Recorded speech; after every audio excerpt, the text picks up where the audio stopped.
একটা পরামর্শ ঠিক নাকি বেঠিক এটা বোঝার এইটুক জ্ঞান নেই কেন? Is it working or not? যে আপনার যা ইচ্ছা চলাফেরা করেন না কেন, সমাধান একটা ট্যাবলেটের মধ্যে। এখনো আপনারা বিশ্বাস করেন বা সমাধান স্লিমিং জুস খাইতে হবে। তাহলে ওনার ইনসুলিন কত জানেন না, ওনার ডাক্তারও জানেন না। দুই অজ্ঞ মিলে এক অজ্ঞ আর এক অজ্ঞর চিকিৎসা করে, এটাকে বলে বিশেষজ্ঞ। এমন অবস্থা হবে যে কোষটা এতই ভরাট হয়ে গেছে যে বেশি ইনসুলিন দিয়েও আর সম্ভব হচ্ছে না ঢুকানো, তখন হবে। আসসালামু আলাইকুম, সবাই ভালো আছেন? জি আলহামদুলিল্লাহ, আল্লাহর দরবারে আমরা কোটি কোটি শুকরিয়া আদায় করি। মহান রাব্বুল আলামিন তিনি আমাদেরকে এই পৃথিবীতে পাঠিয়েছেন এবং কিভাবে আমরা চলাফেরা করলে আমরা আমাদের স্বাস্থ্য ঠিক রাখতে পারবো এই ব্যাপারে তিনি আমাদেরকে দিক নির্দেশনা দিয়েছেন। মূলত আপনারা এটা অবশ্যই বিশ্বাস করেন যে নিশ্চয়ই আল্লাহ তাআলাই পৃথিবী সৃষ্টি করেছেন এবং আপনাদেরকে সবাইকেই সৃষ্টি করেছেন। কারণ ডায়াবেটিস এটা যেটা এখন আপনাদের হয়েছে, কাদের হয়? যারা এই পদ্ধতি ফলো করে, বেশি করে খায়, বারবার খায়, কিন্তু ব্যায়াম বা কায়িক শ্রম করে না এবং টেনশন করে, রাত জাগে, নিজের যত্ন নেয় না, তাদের হয়। এরকম একজনও বলতে পারবেন যে আমার ডায়াবেটিস টাইপ 2 হয়েছে, কিন্তু আমি রেগুলার এক্সারসাইজ করি, এক ভাগ খাই, হালাল খাই, তৈব খাই এবং আর্লি ঘুমাই, ভোরে উঠি, রোজা রাখি, কিন্তু তবুও আমার হয়েছে। কেউ আছেন? একজনও? পুরো পৃথিবী খুঁজেও একজন পাবেন না। কারণ আল্লাহর পদ্ধতিতে চললে এগুলো হবে না। তাহলে আল্লাহর পদ্ধতি কোনটা? বেশি খাওয়া? আল্লাহর পদ্ধতি কোনটা? এক ভাগ খাওয়া। এবং কোন খাবারটা খেতে হবে? হালালাং তৈবান। হালালাং তৈবান মানে যে খাবার কল্যাণ, যেটা আপনার জন্য উত্তম, যেটা আপনার জন্য উপকারী, যেটা দিয়ে আপনি শক্তি পাবেন, যেখানে ভিটামিন পাবেন, মিনারেলস পাবেন, মাইক্রোনিউট্রিয়েন্টস পাবেন, ম্যাক্রোস পাবেন, ভালো প্রোটিন, ফ্যাট, কার্বোহাইড্রেট ভালো পাবেন, ফাইবার পাবেন, যে খাবারটা আল্লাহর দেওয়া প্রকৃত। তো দেখেন, যখন মানুষ খাবারের বিকৃতি শেখে নাই তখন কিন্তু এত রোগ ব্যাধি ছিল না। এখনও 30-40 বছর আগে গ্রামে যখন আমরা ছিলাম ছোটবেলায়, কোনো ডায়াবেটিস রোগী অত্র এলাকায় আমি যেখানে ছিলাম একটাও ছিল না। কেননা বার্গার স্যান্ডউইচও ছিল না। সরিষার তেলই তখনও মানুষ খেত, উৎপাদিত সরিষার তেল খেত। ঘানি ছিল কাঠের, মনে আছে? ঢেকিতে, আমাদেরই ঢেকি ছিল, ঢেকিতে পাড়ায় ওই যে চাল যেগুলো ফসল উৎপাদিত নিজেদের জমিতে খেতে, হ্যাঁ, বড় মোটা মোটা ধান, তো ওগুলো দিয়ে ঢেকি দিয়ে পার হয়ে ওগুলোই আমরা খেয়েছি। আর যেহেতু ইলেকট্রিসিটি ছিল না, সবাই হাঁটাহাঁটি চলাফেরা, গ্রামে সবাইকেই কায়িক শ্রম করতে হয়েছে। এমনকি আমরা স্কুলে যেতাম এদের মতো বয়সে অনেক দূর হেঁটে, অনেক দূর। কখনো বৃষ্টি পড়তো, কাদা থাকতো, তাই ওই কাদার ভিতর দিয়ে যেতাম। কখনো খরা হয়ে একেবারে পাথরের মতো শক্ত হয়ে যেত মাটি, সেখান দিয়ে যেতাম। আবার এরকম শীতের কালে যেতাম। তো এই এত দূর হাঁটতে হতো, ঠিক আছে? সবাইকেই হাঁটতে হতো, অনেক দূরে যেতে হতো। আর আমরা এটাকে হাঁটা মনেই করতাম না, এটা একটা নর্মাল ব্যাপার। আমরা তো মাঝে মাঝে দৌড়ে চলে যাইতাম, কখনো কখনো দৌড় দিতাম, তারপরে এসে আবার ফুটবল নিয়ে চলে যাইতাম, যাইয়া কাদা টাদার মধ্যে মাখামাখি হয়ে আবার যে পুকুরে ঝাঁপ দিতাম, ঠিক আছে? তখন আর সন্ধ্যার পরে বেশিক্ষণ মানুষ থাকতো না, সবাই ঘুমাতো। কিছু স্টুডেন্ট যারা পড়াশোনা করে ওদের হয়তো কুপি টুপি একটু জ্বলতো, কারণ কেরোসিন তেল হিসেব করে ব্যবহার করা, নাহলে আপনার একটা কুপি একটু বেশিক্ষণ জ্বললে ওটারও হিসাব ছিল। হ্যাঁ, তেলটা খরচ হয়ে গেলে তো দেখা গেল কোন হারিকানে বেশি তেল খরচ হলে চেরাক জ্বালায় বা চেরাকের থালে হেজাক জ্বালায়, মানে কোনভাবে তেলটা কম খরচ হবে এবং কত তাড়াতাড়ি এটা বন্ধ করে সবাই ঘুমিয়ে যাবে। তো সবাই দিনের আলোতে কাজ করত। তা এখন ডায়াবেটিস হওয়ার জন্যে সবচেয়ে দায়ী কি? খাবার। তো এখন কেউ যদি ধরেন সয়াবিন তেল খায়, কেউ যদি সাদা ভাত, সাদা রুটি, সাদা চিনি, সাদা লবণ খায়, কেউ যদি টেনশন করে, রাত জাগে, তো তাইলে তার ডায়াবেটিস হবে। হ্যাঁ, হাঁটুক না ওনার মতো, হাঁটতে হাঁটতে তলা ক্ষয় করে ফেলাক, তাও তো হবে। কারণ হ্যার কি খাওয়ান ঠিক নাই, চলাফেরা ঠিক নাই, বোঝেই না যে হ্যাঁ, যে আমি যে এখন যে খাবার খাই এটা আমার বাপ দাদা খাইতো কিনা এইটার জ্ঞানও নাই। হ্যার জ্ঞান হলে এত হাঁটছি, হ্যাঁ, তাও আর ডায়াবেটিস। তো তাইলে ডায়াবেটিস থেকে মুক্তি পাওয়ার জন্য ওনার পরামর্শ অনুযায়ী সবাই খালি হাঁটেন, আর কিচ্ছু করা লাগবে না। মানে ওনার বুঝ হইলো এর দূরা যে হাঁটছে, তো মানুষের বুঝ হলো এই দূরার এরকম, মানে আমি তো হাঁটছি, হাঁটতে কইছে ডাক্তার এটা হাঁটছি, তো এত হাঁটলাম ডায়াবেটিস মাফ করলাম, মানে ডায়াবেটিস আরে মাফ করে দিব, মানে হাঁটলে মানে ডায়াবেটিসের ঠ্যাং টং আছে দইরা মাফ চাইব। মানে বোকা কারে কয় যে, মানে এত যে বোকা যে সে মানে বোঝেই না যে সে এত বড় একটা বোকা। কারণ হলো একটা রোগ হওয়ার জন্যে শুধু খাওয়া দায়ী না, তো খাওয়া একটা দায়ী, ঠিক আছে, কতখানি খাইতেছে, কি ধরনের খাইতেছে এটা একটা, ব্যায়াম করে না সেটা আর একটা। খালি হাঁটলে কি আর ব্যায়াম হয়? হাঁটবেন না কেন? আপনার ঠ্যাং আছে, আলাদা আলাদাভাবে প্রতিটা মাংসপেশি ধরে ধরে, প্রতিটা জয়েন্ট ধরে ধরে, হ্যাঁ, সেটা হলো আপনার আলাদা আলাদা করে, সেটা হলো একটা স্ট্রাকচার্ড এক্সারসাইজ পরিকল্পনা, সেটা হলো আলাদা একটা জিনিস যেটা আপনাকে এই ডায়াবেটিস থেকে রক্ষা করবে, যখন আপনি সে পূর্ণাঙ্গভাবে মানবেন যে খাওয়া একটা ফ্যাক্টর, সেটা আপনি মানছেন।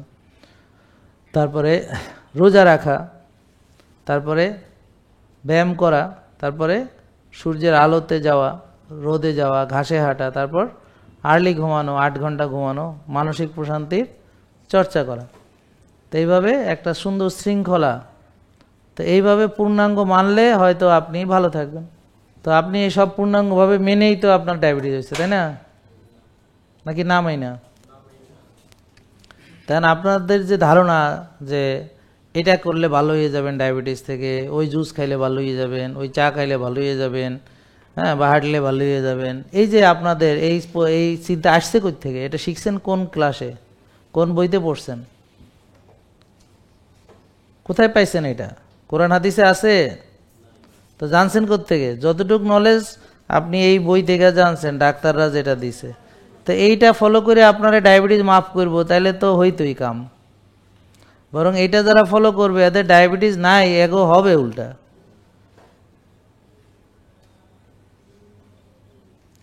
কথা বুঝতে পারছেন? তো এখন কিভাবে হয় ডায়াবেটিস সেটা আপনাদের জানতে হবে। জানেন না বলেই তো আজকে আপনাদের এই অবস্থা হয়েছে। তাইলে শুধু কি আর সয়াবিন তেল খেলে কি ডায়াবেটিস হবে? না, সয়াবিন তেল খাচ্ছেন, চাষের মাছ খাচ্ছেন, চাষের গরু, চাষের ছাগল, চাষের সবজি, সাদা ভাত, সাদা রুটি, সাদা লবণ, সাদা চিনি। দাওয়াতে যেখানে কমিউনিটি সেন্টারের খাবার, তাদের রান্নার ধরন তো জানেন না, আমরা কিছুটা জানি, কিছুটা না ভালোই জানি, পুরোটাই জানি যে কি কি মিক্সড করে সেখানে। রঙের জন্যে, ঘ্রাণের জন্যে চিনি দেয় কতখানি, দুধ দেয় কতখানি, আরও কত কি দেয় স্বাদের জন্যে, MSG মনোসোডিয়াম গ্লুটামেট। তো এগুলো একবেলা খাওয়া মানে তো আপনার জীবনের অর্ধেক হায়াত শেষ হয়ে যাওয়া।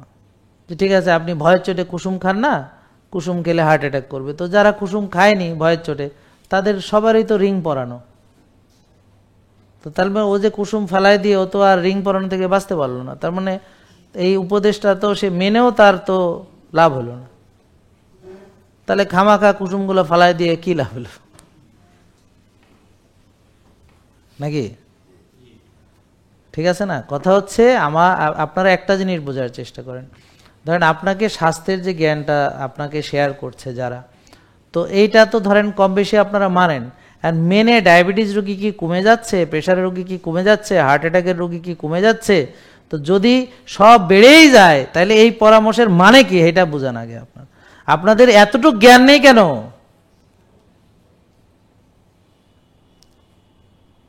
একটা পরামর্শ ঠিক নাকি বেঠিক এটা বোঝার এইটুক জ্ঞান নেই কেন? Is it working or not? এটা কাজ করে নাকি করে না? যারা মানে তাদের কি ভালো হয়ে যাচ্ছে, রোগ মুক্ত হয়ে যাচ্ছে, ওষুধ ছেড়ে দিচ্ছে, নাকি ওনার মতো কন্ট্রোল বুঝতেছে, যা বুঝাইছে হ্যাঁ ডাক্তাররা এটা কন্ট্রোলে আছে, ওষুধ দিয়ে কন্ট্রোলে রাখছে। এই কথাও তো হ্যাঁ নিজের না, হ্যাঁ শিখছে, হ্যাঁ ডাক্তার হ্যাঁ শিখাইছে, হ্যাঁ কি নিজে পড়ছে এই কথা কোথাও ওহির মাধ্যমে জিব্রাইল আমিন এসে আরে জানে দিছে? তাহলে হ্যাঁ কি তা পাখির মতো আরে শিখাইছে যে শিয়ালের কাছে মুরগি রাখতে দিছে, এই শিয়ালে হ্যাঁ সেইটা কয় হ্যালো মুরগি, আর হ্যাঁ শিয়ালে শিখাইছে হ্যাঁ কয় বেশি ইনসুলিন, এটার নাম হলো হাইপার ইনসুলিনিমিয়া। পরে এমন অবস্থা হবে যে কোষটা এতই ভরাট হয়ে গেছে যে বেশি ইনসুলিন দিয়েও আর সম্ভব হচ্ছে না ঢুকানো, তখন হবে ডায়াবেটিস, আসল ডায়াবেটিস। তো তার মানে একটা লোক প্রথমে সুস্থ ছিল, তারপরে ইনসুলিন রেজিস্ট্যান্স হয়েছে, তারপরে প্রি ডায়াবেটিস হয়েছে, হ্যাঁ, তারপরে ডায়াবেটিস হয়েছে। তো এই অনেক দিনের ইতিহাস। তার মানে আপনাদের যাদের ডায়াবেটিস ধরা পড়লো, মনে রাখেন যে এই ধরা পড়ার ভিতরেই 15-20 বছরের কিস্সা শেষ। মানে অনেক দিন ধরে এটা আপনি ধরা পড়ার জন্যে, আজকে ধরা পড়েছে তার মানে আজকের রোগ না, এটা এটা হয়েছে অনেক দিন ধরে, ধীরে ধীরে নাকি। আবার অনেকের ধরাও পড়ে, পরে সে ধরা পড়েনি, পরে চোখের সমস্যা, ডাক্তার দেখাইতে গেছে, চোখের ডাক্তার বলে এটা তো ডায়াবেটিক রেটিনোপ্যাথি, আপনি ডায়াবেটিসটা টেস্ট করেন। আমার ডায়াবেটিস 22, তা আপনি জানেনই না। তার মানে ডায়াবেটিসের চোখ শেষ, ধরা পড়ছে যখন তখন 22। তো তার মানে কি, তার প্রথমে তো আর 22 হয় নাই, প্রথমে 6, 6.5, 7 এইভাবে বাড়ছে। তো যখন ধরা পড়ছে 22 মানে আপনি ধরাও পড়ছে অনেক পরে। এই জন্য এটাকে সাইলেন্ট কিলার বলা হয়, এটা বোঝাই যায় না। ডায়াবেটিস 22 থাকলে কোনোভাবে বোঝা যায় না যে আপনার ডায়াবেটিস 22, পরীক্ষা করলে তখন বোঝা যায়। আমরা কি করছি, আপনার ডায়াবেটিস হওয়ারও ফাঁকা, তো এর মধ্যে ডায়াবেটিস হইতে যাবে কোন দুঃখে। কোষে জঞ্জাল না থাকলে, কোষে ওভারলোড না থাকলে, কোষে টক্সিসিটি না থাকলে, প্রদাহ না থাকলে, কোষে অতিরিক্ত চর্বি না থাকলে কোত্থেকে ডায়াবেটিস হবে বলেন, সম্ভব? তো আমরা আপনার এই সমস্যা শুরু হওয়ার বহু আগেই আপনাকে এই পরীক্ষা করে আপনাকে বলে দিব যে আপনার এখন এই অবস্থা।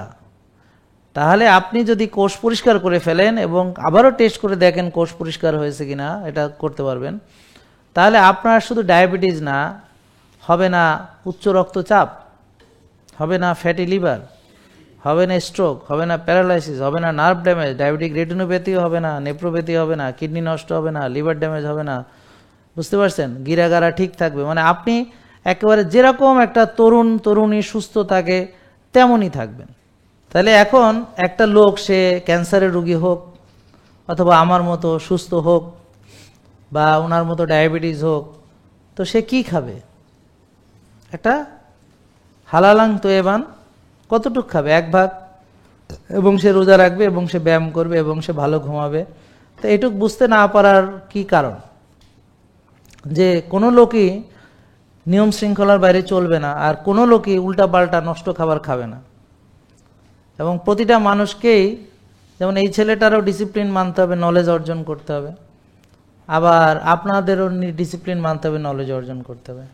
এমন কোনো রোগ নাই যেটা হইলে ডিসিপ্লিন মানা যাবে না, অথবা আপনি একেবারে সুস্থ আছেন আপনি ডিসিপ্লিন মানবেন না, এটা কোনো কথা হইতে পারে না।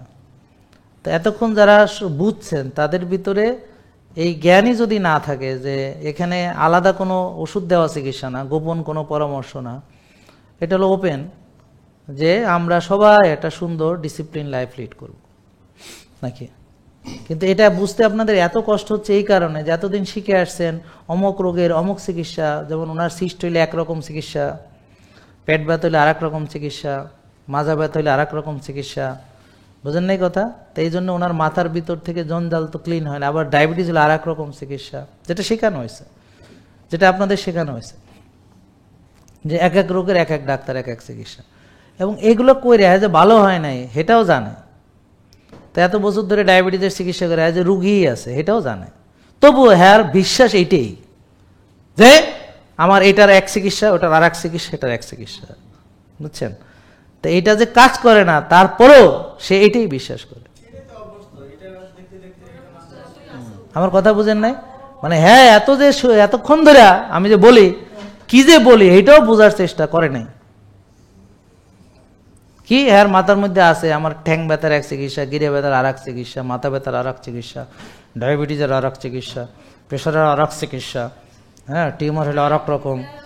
হ্যাঁ তো টিউমার হইলে হ্যাঁ রাত জাগবে, হ্যাঁ টিউমার হইলে রাত জাগবে আর 1টা বাজে ঘুম থেকে উঠবে, মানে টিউমার হইলে, মানে মনে হয় টিউমার হইলে হ্যাঁ চিকিৎসা আলাদা হইল, আর টিউমার না থাকলে হ্যাঁ আর্লি ঘুমাবে। মনে হচ্ছে তাদের কথা শুনে মনে হইতেছে এরকম কিছু। তা ওনার ডায়াবেটিস থাকলে একরকম, না থাকলে একরকম। ভাই আপনাকে সুস্থ খাবার খেতে হবে সবাইকে, এর জন্য রোগ লাগবে তো? রোদে যাইতে হবে, এর জন্য রোগ লাগবে? তা এতক্ষণ ধরে আলোচনা এতটুকু জিনিস বুঝলেন না, তার মানে কি শুনছেন এতক্ষণ? মানে শোনেন না? হ্যাঁ আছে, আমি জাহাঙ্গীর কবিরকে গোপন পরামর্শ করব, বুঝলেন না? হ্যাঁ আমার চিচির ওষুধ দিয়ে দিব,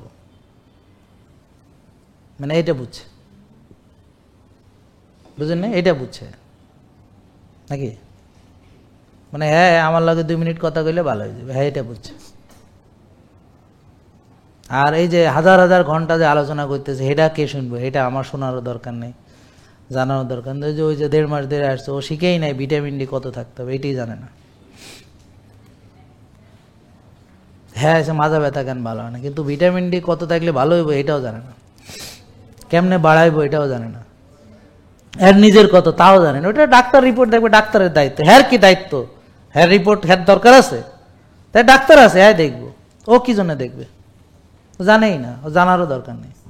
দুটো ডায়াবেটিসের মূল কারণের একটি হলো ইনসুলিনের অভাব, যেটা আমি বুঝালাম যে ইনসুলিন নাই বলে রক্তের চিনি কোষে ঢোকে না, বিধায় তার ডায়াবেটিস। তার মানে এটা একটা কারণ।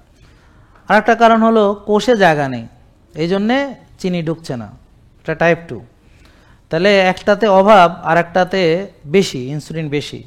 তারপরে সম্পূর্ণ ঘটনা বিপরীত, দুক্ষেত্রেই চিনি বেশি হলেও, দুই দিকেই আপনার চিনি বেশি হলেও, কিন্তু চিনি বেশির একটা রুট কজ হলো ইনসুলিনের অভাব, আর একটা রুট কজ হলো ইনসুলিন ব্যবহার হতে পারছে না, রেজিস্ট্যান্স। তো ইনসুলিনের মাত্রা বেশি। মজার ব্যাপার, এই যে ওনার ইনসুলিন দেওয়া হয়েছে, ওই যে বোনকে 10 বছর ইনসুলিন দেওয়া হয়েছে, এদেরকে যারা ইনসুলিন দিয়েছেন তারা কোনো দিন তার শরীরে ইনসুলিন তৈরি হয় কিনা না মেপে, সেটা না জেনে, তার মন গড়া, তার মন চাইছে দিয়ে দিছে, কিন্তু কোনো বৈজ্ঞানিক প্রমাণ নেই, কোনো তথ্য নেই, কোনো এভিডেন্স নেই। উইদাউট এভিডেন্স তাকে তার মন চাইছে তাকে দিয়ে দিছে। এখন এই বোন 3 সাল থেকে এই পর্যন্ত, 23 সাল থেকে এই পর্যন্ত সে যে ইনসুলিন নেয় না, তার ডায়াবেটিস আছে 5। হ্যাঁ, তো ওনার 1 সপ্তাহে 6 চলে আসছে, এবং ওনার 10 বছরের ইনসুলিন উনি ছেড়ে দিতে পেরেছেন। হ্যাঁ তুমি শেখো ওনার থেকে, তোমার থেকে অনেক মুরব্বী। হ্যাঁ, তো দেখো ওনার রিপোর্ট, ওনার মুখস্থ, তো একটু শেখো। আর তুমি এই যে ইয়াং পোলা, হ্যাঁ তুমি শিখতে পারলা না, আর উনি একজন তোমার সাথে কত সিনিয়র মানুষ, পড়াশোনা ছাড়ছেন সেই কবে, হ্যাঁ কত আগে উনি স্কুল গন্ডি পার হয়েছেন, তা 5 পর্যন্ত পড়ে ওনার এখন, হ্যাঁ তো ওনার, তো দেখো এই যে উনি 5 ক্লাস পর্যন্ত পড়ে ওনার দেখো কি সুন্দর হোমায়ার মুখস্থ বললেন, ভিটামিন ডি মুখস্থ বললেন, হ্যাঁ তারপরে ইনসুলিন, সিপেপটাইড ওনার মুখস্থ, দেখছো? কিন্তু তুমি একটা ভালো ডাক্তারকে জিজ্ঞেস করো, সে এই কথাগুলো বলতে পারবে না। সে আবার ডায়াবেটিসের বিশেষ অজ্ঞ ডাক্তার। কিন্তু আমার একজন 5 পাস, হ্যাঁ বসেন, হ্যাঁ বসেন বসেন, হ্যাঁ অসুবিধা নেই, ঠিক আছে বসেন, আর কষ্ট করেন না, অনেক কষ্ট করছেন। তা এখন শোনেন, এই যে ওনার ধরেন 5 ক্লাস পর্যন্ত পড়াশোনা করেও উনি সিপেপটাইড মুখস্থ বলতে পারতেছে, হোমায়ার বলতে পারতেছে, ভিটামিন ডি, ওনার রেজাল্টগুলো ওনার মুখস্থ। এইভাবে আমরা চাই আমার প্রতিটা যারা রুগী তাদের নিজের রেজাল্ট মুখস্থ থাকবে, এবং কত থাকলে ভালো যে হোমায়ার সেটা জানা থাকবে। তাইলে ওনাদেরকে যারা প্রতারণা করছে, যারা এই যে ওনাকে 10-12 বছর ধরে ইনসুলিন তারা দিয়েছে, তারা এটা স্পষ্ট তাকে কি করছে, ক্রাইম করছে, তার সাথে এটা অন্যায় করছে, তার সাথে এটা জুলুম করছে। কেননা এখন এই বয়সে এসে 12 বছর পরে যদি সে বিনা ওষুধে ভালো থাকে, তাহলে 12 বছর আগে তাহলে সে আরো কত ভালো থাকতো যদি তাকে সঠিক পরামর্শ দেওয়া হতো। তাহলে এখন আসেন, হোমায়ার কত থাকলে ভালো? 1। হোমায়ার কত থাকলে ভালো? তাহলে এখন আপনার বেশি আছে, কমাবেন কিভাবে? এইবার হলো আপনার এই বোনের যদি বেশি থাকে হ্যাঁও যেভাবে কমাইবো, এর বেশি থাকলে হ্যাঁ যেমনে কমাবো, ওর 15 ছিল ও যেমনে কমাইছে। আর তোমার কত ছিল? হ্যাঁ ও বেশি ছিল না, 2 পয়েন্ট কত ছিল, তো কমছে। হ্যাঁ তোমার তো এখন তোমার কমই থাকবে। তো এই যে যাদের বেশি কেমনে কমাবে, কমানোর পদ্ধতি একই, কি সে ওই যে বাজে খাবে না, তারপরে কিছুদিন চিনি জাতীয় খাবে না, আর হলো রোজা রাখবে, ব্যায়াম করবে, ঘুমাবে, মানসিক প্রশান্তির চর্চা করবে, শ্বাসের ব্যায়াম করবে, ঘাসে আটবে, রোদ্রে যাবে। এই এখন এর ভিতরে অনেক তো নিয়ম কারণ। তো যারা নতুন এসেছে, এই যারা নতুন এসেছে তারা কি করবে, যেমন ওর রোদ্রে যাইতে পারে না, তো ঠিক আছে তুমি যাইও না, এখন পরে যাবা। তা এখন তুমি যা পারো সেটা দিয়ে আগে শুরু করো। এখন যদি একটা না পারা জিনিস নিয়ে হুড়াহুড়ি করে তাহলে সে কষ্ট হইয়া যাবে। যেমন ও এখন হঠাৎ করে রাত্রে না ঘুমাইয়া যদি মনে করেন যে এখন দিনে ঘুমায়, রাত্রে ঘুম আসে না, এখন হঠাৎ করে তারে বললাম না তোর আগে রাত্রে ঘুমাইতে হবে তারপর তুই শুরু, তাহলে তো আরও পারবে না। তা ও যেটা পারবে যে আমি না খেয়ে থাকতে পারি, ওকে, এখন সে খাইতে পারে, তো আমরা যা খাবার দিব সেটা খাবে। তো এই দুইটা দিয়ে সে শুরু করুক, কি বলেন? ঠিক আছে না? তারপর সে আস্তে আস্তে হাঁটবে টাটবে, তো 3টা পারলো, এইভাবে সে আস্তে আস্তে পারবে। হ্যাঁ যেমন ও কাপড় চোপড় দিয়ে রোদ লাগাবে, তারপর ভিটামিন ডি মাপবে কাপড়ের, তাই না? কারণ হলো যে এখন ওর তো চামড়ায় লাগাইতে হবে, তো এখন চামড়ায় কেমনে কিভাবে লাগাবে সে বুদ্ধি এটা বাইর করবে আর কি। তো এরকম আর কি। তো এখন যদি কাপড়ে লাগান তো কাপড়ের হয় কিনা দেখেন, কাপড়ের মেকানিজম কি আমি তো জানি না, এটা হচ্ছে কোনো কাপড় বিজ্ঞানী ভালো বলতে পারবে। আপনি হয়তো একজন ওই যে টেক্সটাইল ইঞ্জিনিয়ারের সাথে আলাপ করতে পারেন, বাট আমি যেটা বুঝি আপনার চামড়ায় লাগাতে হবে, এটাই আমরা শিখছি, চামড়ার মধ্যে ডাইরেক্ট লাগাইতে হবে, এমনকি গ্লাসের ভিতর থেকে আসলেও না, বা সানগ্লাসের মধ্যে থেকে না, ডিরেক্ট। হ্যাঁ সানস্ক্রিন লাগাবেন তো তাহলে তো আর রোদই লাগানোর দরকার নেই, তা আপনি সানস্ক্রিন লাগাই বসে থাকেন, হ্যাঁ তাহলে তো আর আপনার রোদে যাওয়ারই দরকার নেই, আপনি প্রোটেকশন নিয়ে বসে থাকেন। এখন শুধু শুধু কষ্ট করে রোদেরও যাবেন আবার স্ক্রিনও লাগাবেন, কি দরকার? হ্যাঁ তাহলে তো এটা কোনো দরকার নেই। জি বাবা, পারবে ওর সেভাবে লাগাবে, ও তো আর আপনার চোখের সামনে লাগাবে না। ধরেন বুদ্ধি তো আছে, আপনি ছাদে ওই চতুর্দিক ঘেরাও দিতে পারেন, অথবা মেজের মধ্যে শুয়ে ওই যে বাসায় রুম লক করে, কত বুদ্ধি আছে, বুদ্ধি তো আছে।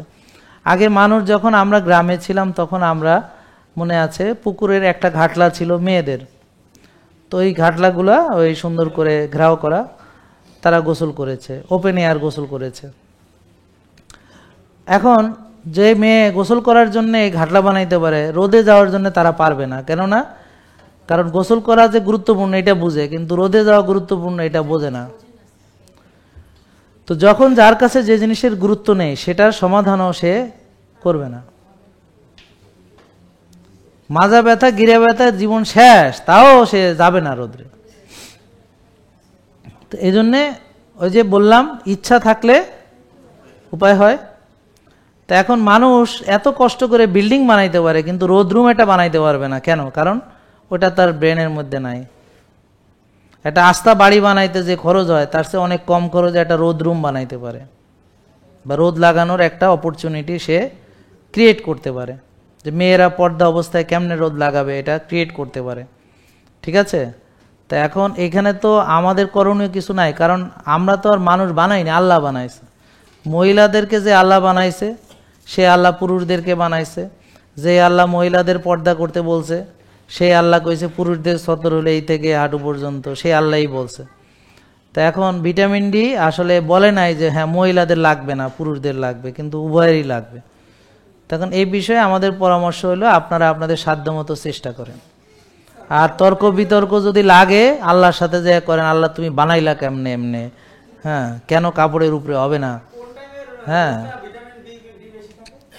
হ্যাঁ রোদে ধরেন আপনার যত রোদে তাপ বেশি তত তাড়াতাড়ি হবে, বেশি থাকে না রোদে, ভিটামিন ডি থাকেই না। আপনার কথার প্রশ্নই ভুল, উনি প্রশ্ন করছে কোন সময় ভিটামিন ডি বেশি থাকে, তো রোদে কি ভিটামিন ডি থাকে নাকি? আপনি আগে মানে বোকার মতো কথা না বললে প্রশ্ন বোঝার চেষ্টা করেন। আপনি বলছেন যে কোন সময় রোদে ভিটামিন ডি থাকে, উত্তর হলো কোনো সময় রোদে ভিটামিন ডি থাকে না।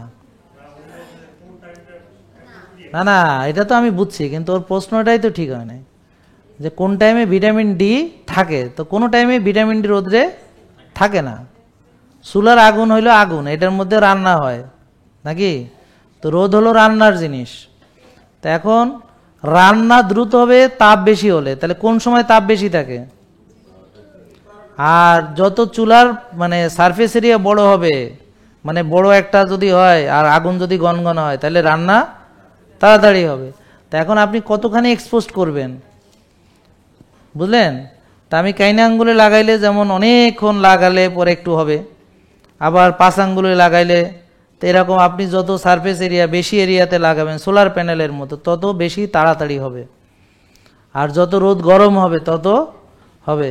তা এখন আমি বললাম ঠিক আছে 12টা, তা এখন 12টা যে দেখলেন বৃষ্টি পড়ে, তাহলে কি হবে? কথার কথা বলতেছি।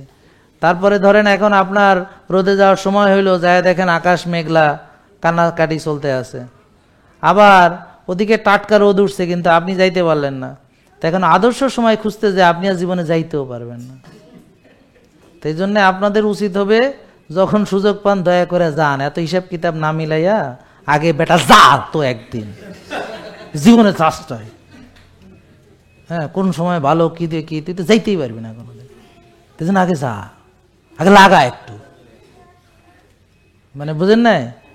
এগুলো সব সময় এই কাজ করে, মানে বৈশাখ কখন বলে এই সেই নানান কথা, যাবেই না কোনোদিন বেড়া। এত বছর ধরে গ্লাসের ভিতরে হবে না, বোন গ্লাস খুলে দিতে হবে, এটা বলছে আগে, কারণ আমি জানি আপনারা এই কোশ্চেন করবেন। হ্যাঁ, এটা সব খুলে ফুটবল খেলবেন আর কি, তাহলে তো হইলো। হ্যাঁ, তো হাফ প্যান্ট না 3/4 পড়বেন, সতর তো ডাকতে হবে, নাহলে তো কবিরা গুনাহ হবে। হ্যাঁ, তাও হবে অবশ্যই, কেন হবে না? আপনি যারা না যাওয়ার চেয়ে হবে, কেন হবে না? হ্যাঁ, এখন তো এমন অবস্থা যে ধরেন এখন তো বৃষ্টি, কিন্তু একটু কদিন পরে 7টা যে রোদ উঠে মিয়া, এটা তো সামলানো মুশকিল হয়ে যায়, বুঝতে পারছেন? তো এক এক এলাকা এক রকম, যেমন সৌদি আরবে 10টার সময় যে রোদ উঠে মিয়া, এটাইতে আপনি মেলা ভিটামিন ডি একসাথে হয়ে যাবে। হ্যাঁ, আবার দেখা গেল মানে ভিটামিন ডি বেশি হয়ে গেছে, এরকম হইতে পারে। আর যাদের আবার কোলেস্ট্রল নাই, হ্যাঁ ভালো, হ্যাঁ ভিটামিন ডি হবেও না, সারাদিন রোদ্রে কাল শীতে পড়ে গেলেও হবে না। যেমন গ্রাম থেকে অনেকে আসে রোদ্রে কালা, কিন্তু ভিটামিন ডি 13 হয় নাই, কেন? ও তো কোলেস্ট্রল খায় না ভালো। হ্যাঁ, ভালো কোলেস্ট্রল ছাড়া, র মেটেরিয়াল ছাড়া কি হবে? এটা তো হবে না। তাহলে আমরা এটা শিখলাম, ঠিক আছে? তাহলে মনে থাকবে? তাহলে বলেন হোমায়ার কত থাকলে ভালো? আর TG HDL 2, CRP, insulin 4-5, blood sugar 5-6, vitamin D 90-100। তাহলে এটা মুখস্থ থাকতে হবে।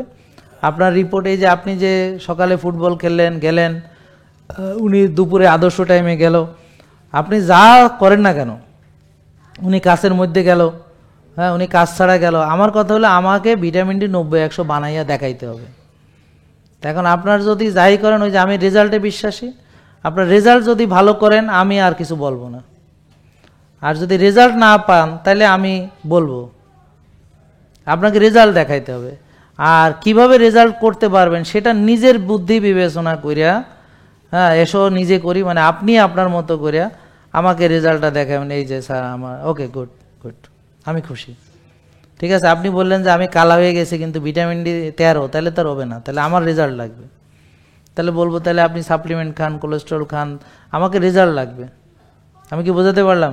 এখন যদি আপনি কাপড়ের উপর দিয়ে রেজাল্ট বানাইতে পারেন আমার কোনো আপত্তি নেই, আমি আপনার ভিটামিন ডি দেখলে খুশি হলেই হলো, ঠিক আছে না? বুঝতে পারছেন? এইটা আর কি। তো এখন আপনারা বাকিটা, আমি যেটা সায়েন্টিফিক তথ্য শেয়ার করলাম, আর এইটার উপরে বিস্তারিত আলোচনা আছে অনেক ভিডিওতে, কিন্তু ওটা আপনাকে দেখতে হবে, আপনাদের আগ্রহ ভালো, আপনারা দেখেন। তাহলে আমার ইউটিউব চ্যানেল সাবস্ক্রাইব করেছেন কে কে? আচ্ছা, তো যারা করেননি করেন, ওখানে সব ভিডিও দেওয়া আছে, হ্যাঁ তো ওখানে দেখবেন রেগুলার বিষয়ভিত্তিক ভিডিও সার্চ করবেন, যেমন ভিটামিন ডি আমার নাম দিয়ে দিবেন, হ্যাঁ তারপরে এরকম আপনি যে বিষয়ে, ডায়াবেটিস, হ্যাঁ আমার নাম দিয়ে, হ্যাঁ এরকম আপনি পেয়ে যাবেন। আর প্লে লিস্ট আকারে অনেক কিছু দেওয়া আছে। তাহলে চলেন আমরা শিখতে থাকি আর মানতে থাকি। আর ওই যে বোন, হঠাৎ করে এত কিছু মানবেন না, একটু একটু করে মানুন, ঠিক আছে? অল্প মানুন, যেটা ভালো লাগে সেটা দিয়ে শুরু করুন, আস্তে আস্তে আর একটা মানুন, সেটা এভাবে মানতে থাকুন। ওই বেশি সিরিয়াস হয়েন না, আর এত বেশি কষ্ট করেন না, কারণ বেশি কষ্ট করলে ধরে রাখা যায় না। তার চেয়ে আরামে আরামে একটু একটু করে পরিবর্তন করুন, ধৈর্য ধরুন। এত বছর ধরে আপনার সমস্যাটা তৈরি হয়েছে, আপনি আস্তে আস্তে আস্তে আস্তে আস্তে আস্তে নিজেকে একটু একটু করে পরিবর্তন করে করে দেখবেন আরও 5-7 বছরের ভিতরে আপনি হবেন একেবারে তরুণী। ঠিক আছে, মনে থাকবে? তা আমরা একটু ধৈর্য ধরবো, আর আমরা এত হুড়াহুড়ি করব না। আর এখানে অনেক নিয়মকানুন দিলেও আপনি আসলে আপনার ভালো লাগাগুলো দিয়ে শুরু করবেন, তারপর আস্তে আস্তে যেটা কঠিন এখানে ধীরে ধীরে যাবেন, মনে থাকবে? তাহলে আর অসুবিধা হবে না। আর নলেজ লাগবে যে আমি কেন করছি, আমার ভালোর জন্য করছি, তাহলে আমি তো কষ্টটা আমার জন্যই করছি। এটা তো আর কেউ নিতে পারবে না, আমার নলেজ আপনি নিতে পারবেন না। হ্যাঁ, আমি আপনাকে একটা জিনিস শেখাতে পারবো, কিন্তু তাতে আমার নলেজ কমে যাবে না। ঠিক আছে? তো নলেজ যেমন নেওয়া যায় না কারো থেকে, তেমনি আপনার কিছু ভালো ভালো অভ্যাস এটা কেউ নিতে পারবে না। এই জন্য আপনি রেজাল্ট পান কিনা সেটা না, রেজাল্ট যে আপনি ভালো কিছু করছেন, তাহলে এই ভালো কিছু তো কেউ নিতে পারবে না, এটা তো আপনার ভালোর জন্য। ঠিক আছে? তো হতাশ হওয়ার কিছু নেই যে আমি এত মেনে ফেলেছি। হ্যাঁ, তো ঠিক আছে, আপনি মেনে খারাপ কি হয়েছে? আপনি তো ভালো কিছু মেনেছেন, সমস্যা তো নাই। আপনি তো আর খারাপ কিছু মানেন নাই যে আপনার গুনাহ হয়েছে, হ্যাঁ আপনি একটা নিজে একটা অপরাধ করে ফেলছেন, এরকম না, আপনি ভালো কিছু মানছেন নাকি? তো এইভাবে আমরা চেষ্টা করব।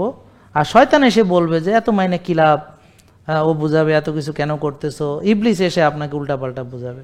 তো এই ফাঁদে পা দেওয়া যাবে না, এবং নলেজ হচ্ছে আপনাকে বাঁচাবে। তাহলে এখানে কোনো চিকিৎসা না, এটা হলো আপনি শিখবেন, জানবেন, মানবেন, শেখাবেন, এই তো এইভাবে চলবে। ঠিক আছে ইনশাআল্লাহ। জি, আসসালামু আলাইকুম। জেকে লাইফস্টাইল, ওষুধ মুক্ত সুস্থ জীবন।